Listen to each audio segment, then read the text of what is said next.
From this video, you will get tips to prepare for FCSS_NST_SE-7.6 FCSS Network Security 7.6 Support Engineer Exam. What is FCSS, Network Security 7.6 Support Engineer? Exam details. Recommended experience. Exam domains and topics. Exam preparation tips. 1. An administrator wants to capture encrypted Phase 2 traffic between two FortiGate devices using the built-in sniffer. If the administrator knows that there is no NAT device located between both FortiGate devices, which command should the administrator run? A. Diagnose sniffer packet any UDP port 500 feet. B. Diagnose sniffer packet any LP Prota 50 feet. C. Diagnose sniffer packet any UDP port 4500 feet. D. Diagnose sniffer packet any Answer B. 2. Which two statements are true regarding heartbeat messages sent from an FSSO collector agent to FortiGate? Choose 2. A. The heartbeat messages can be seen using the command diagnose debug auth FSSO list. B. The heartbeat messages can be seen in the collector agent logs. C. The heartbeat messages can be seen on FortiGate using the real-time FSSO debug.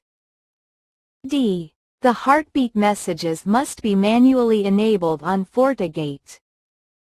Answer B, C. 3. Which two statements about security fabric communications are true? Choose 2. A. FortiTelemetry and Neighbor Discovery both operate using TCP. B. The default port for Neighbor Discovery can be modified. C. FortiTelemetry must be manually enabled on the FortiGate interface. D. By default, the downstream FortiGate establishes a connection with the upstream FortiGate using TCP port 8013. Answer C, D. 4. What are two reasons you might see iPropay _in_check failed, drop when using the debug flow? Choose 2. A. Packet was dropped because of policy route misconfiguration. B. Packet was dropped because of traffic shaping. C. Trusted host list misconfiguration. DVIP or IP pool misconfiguration. Answer C, D. 5. The local OSPF router is unable to establish adjacency with the peer. Which two things should the administrator do to troubleshoot the issue? Choose 2. A. Check whether TCP port 179 is blocked. B. Check if there is an active static route to the peer. C. Check whether both peers have an IP address within the same subnet.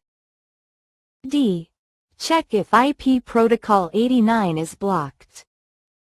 Answer C, D.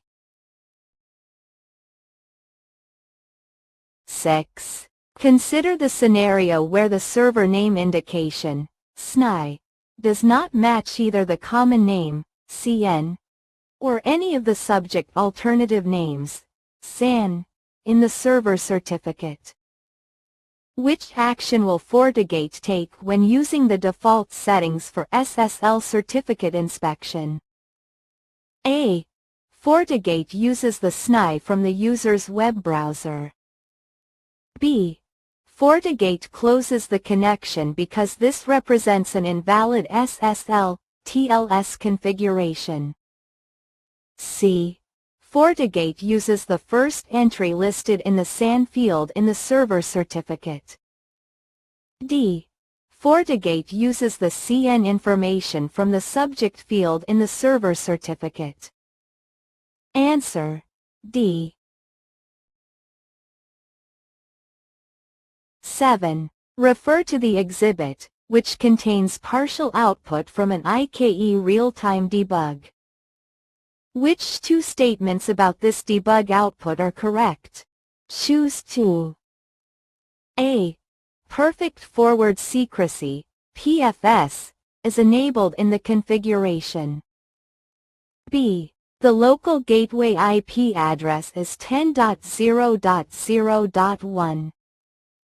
C. It shows a Phase 2 negotiation. D. The initiator provided remote as its IPsec peer ID. Answer: C. D. 8. Refer to the exhibit, which shows a partial output of the FS-SOD daemon real-time debug command. What two conclusions can you draw from the output? Choose 2. A. The workstation with IP 10.124.2.90 will be polled frequently using TCP port 445 to see if the user is still logged on. B. The logon event can be seen on the collector agent installed on Windows. CFSSO is using DC agent mode to detect logon events. DFSSO is using agentless polling mode to detect logon events. Answer: A. D. 9. Refer to the exhibit, which shows a truncated output of a real-time LDAP debug. What two conclusions can you draw from the output? Choose 2. A. The name of the configured LDAP server is lab. B. The user is authenticating using CN equals John Smith. C. Fortios is able to locate the user in step 3, bind request, of the LDAP authentication process. D. Fortios is performing the second step, search request, in the LDAP authentication process. Answer: B. D. 10. Refer to the exhibit, which shows one-way communication of the downstream FortiGate with the upstream FortiGate within a security fabric. What 3 actions must you take to ensure successful communication?